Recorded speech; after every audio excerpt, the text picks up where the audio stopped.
For 20 years, we have had a successful system at EU level in the form of the EU emissions trading system ETS1.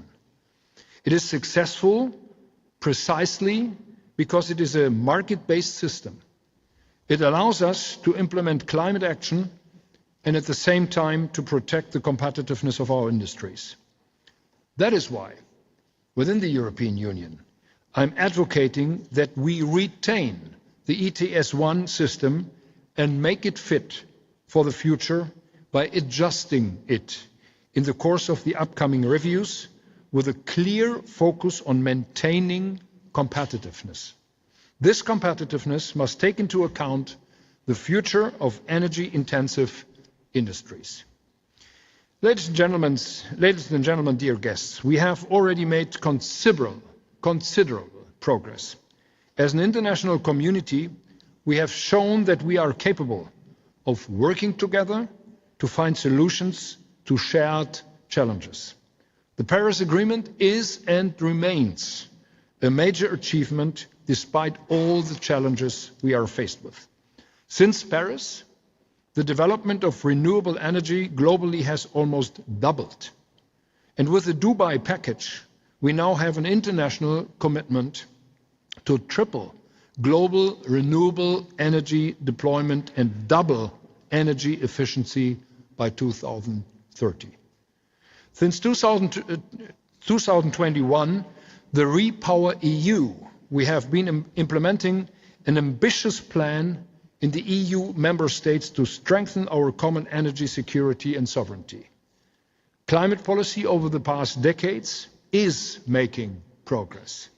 The path may not always be straight, and ideally, we would be moving faster if we could, but together we are making considerable progress. As a rule of thumb, I like to explain it like this. Germans make up roughly 1% of the global population. Yet we are responsible for around 2% of global CO2 emissions. Our goal is to contribute our fair share to the solution. Yet we expect other parts of the world to also contribute. We will pursue this goal in three ways. First, we are enabling our businesses to fully unlock their innovative potential. With a strong and innovative industry, Germany can provide the means to address many of these challenges. Second, we will firmly place the climate, peace, security nexus at the center of our international engagement.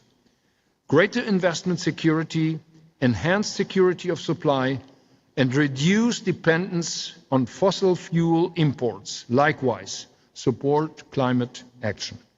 Third, Germany remains a player to promote climate action in the international arena. We will continue to be an important donor for public climate finance. With the Just Energy Transition Partnerships and other business and energy cooperation formats, we are already supporting the energy transition in many countries. When multilateral processes move slowly, concrete alliances of the willing can take us a long way. Germany maintains climate partnerships with countries that are particularly vulnerable to the effects of climate change. That, too, is part of our climate policy. We recognize that the effects of climate change are distributed unevenly and often affect those most severely who have contributed least to the problem. Our partnerships are therefore designed not only to provide support, but to strengthen resilience, enable investment, and promote long-term economic opportunities in partner countries. In addition to that, my government is working closely with small island states for which rising sea levels often pose an essential threat. I'm pleased that 2 days ago I was able to reaffirm and concretize my pledge of support to the Tropical Forest Forever facility with President Lula from Brazil. We intend to make available a total of 1 billion euros over the next 10 years. This new, again, capital markets-based fund, thank you so much. This new, ladies and gentlemen, capital markets-based fund is designed to provide countries with long-term support for preserving the tropical rainforests. We all know that rainforests are essential ecosystems for the global climate. Now let me come to my conclusions. Ladies and gentlemen, I'm convinced that Germany, Europe, and all our countries together can make our world safer and more livable. We want to create more prosperity for people around the globe. We want to rise to the shared challenge of climate change mitigation. For this, we need reliability. For this, we need reciprocal trust. For this, we need intensive cooperation. We need sound framework conditions for our economies in order for them to be able to unleash their innovative potential. And for this, we need broad political and public support. In this spirit, again, warm welcome. Germany, you should know, stands ready as a partner to all of you. Many thanks for your attention.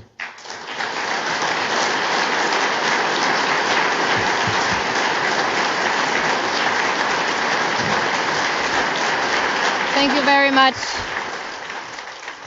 Thank you very much, Chancellor Friedrich Merz. And now I give the floor to the Prime Minister of Australia, Anthony Albanese. Thank you for the opportunity to address this important dialogue. I extend my thanks to Germany for bringing us together and for your long-standing leadership on climate action. I want to acknowledge Turkey as COP31 host and incoming president, along with President-designate Murat Kurum. I acknowledge our Pacific friends as our close partners and hosts to the pre-COP in Fiji and the leaders' meeting to be held in Tuvalu. Bringing the world to a region where climate change represents an existential threat is important. And of course, I acknowledge my Cabinet colleague and Australia's incoming COP31 President of Negotiations, Minister Chris Bowen. Today, Australia and Turkey, with the Pacific, stand together in a landmark partnership to deliver COP31.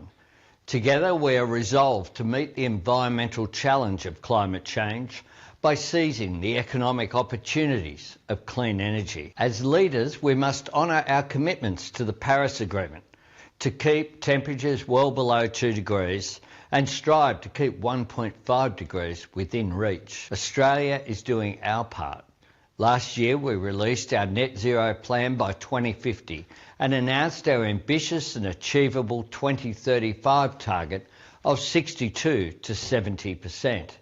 Australian homes are leading the way, with 1 in 3 homes capturing our abundant sunlight through solar energy. This is backed by storage, with more than 330,000 home batteries installed through the government's Cheaper Home Batteries program. We're fostering new export industries based on renewable energy, delivering jobs and economic growth for our communities. This dialogue arrives at a complex time for global cooperation. It is critical for each of us to remember what we can achieve together and what we've already achieved. None of us can forge this future alone, which is why I'm so pleased Australia and the Pacific can support Turkey's COP31 presidency, leadership and a successful meeting.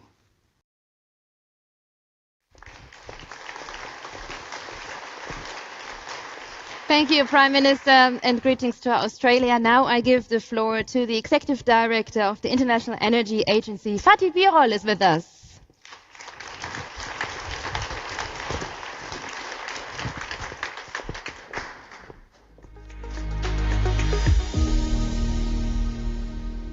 Mr. Chancellor, ministers, ladies and gentlemen, very good afternoon to all of you.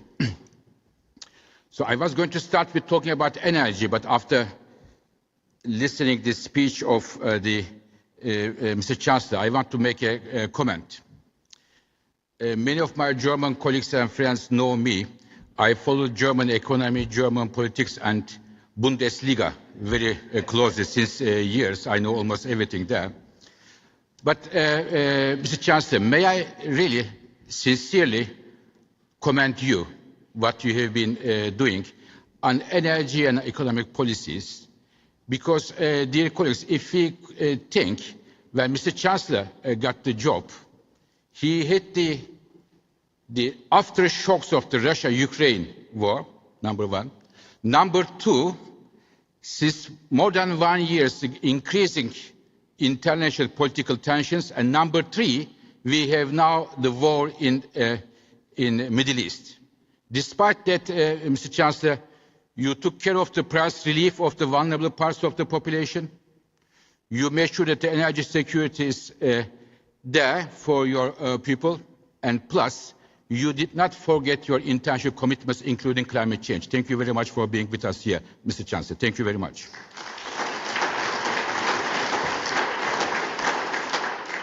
Dear colleagues, a bit on energy. Only a few weeks ago, I said publicly that we are facing the biggest energy crisis in the history. We had 3 in the last 50 years, 73 oil crisis, 79 oil crisis, and 4 years ago, the natural gas crisis after Russia-Ukraine conflict.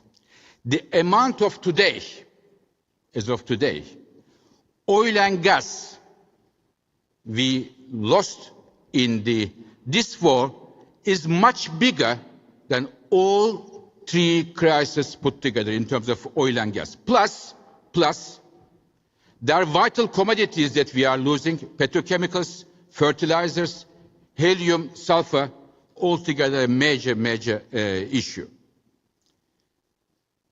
But I want to also tell you that if you look at the history, after the 70s oil crisis, there was a major strategic response on the energy world. I want to give you a couple of examples. Cars. Just before the crisis, an average car in the world to drive 100 kilometers used about 20 liters of gasoline. As a response to that, the car manufacturing industry changed, and very shortly it went down to 10 liters. Efficiency took the central stage. In Brazil, the bioenergy success is the daughter of those crises. Another example, nuclear power. Nuclear power installations has started, in fact, as a response to those crises. In Europe, in North America, Japan, Korea, and about 40% of the nuclear power plants we have now were built as a response to that crisis. And we have also seen that the share in the energy mix, oil mix, changed substantially. Just one number. Before the crisis, the share of oil in the electricity generation was about 1/3, and today it is about only 2%. So there was a response to that. Why I'm saying this? I believe there will be a major response to this crisis as well on the energy side. And we are more fortunate now than 50 years ago because we have now many available technologies with us which are cost effective. Only this Monday, we published a report. We look at the data. What happened last year in the world? This is the data. We are a data organization. Dear colleagues, last year, of all power plants installed in the world, of all of them, 75% were renewables. 25% coal plus oil plus gas plus nuclear, 25%, renewables alone 75%. Battery installations increased in 1 year 40%. Nuclear power generation hit a historical high, as IEA has predicted. And electric car sales around the world increased substantially. Only in Southeast Asia, 100% increase in electric cars. So I am expecting, dear colleagues, there will be a similar response in all parts of the economy, car manufacturing industry, electric industry, and in the industry sector. It is now the job of the governments to design their energy policies in terms of industry sector while keeping the competitiveness of the existing industries, preparing the next steps for the tomorrow's industries. And this is a wonderful opportunity. Dear colleagues, to finish, just on the emissions. Again, the report we published on Monday showed that global CO2 emissions increase was the slowest since COVID. Main reason is, as I mentioned to you, increasing share of renewables, electric cars, and others.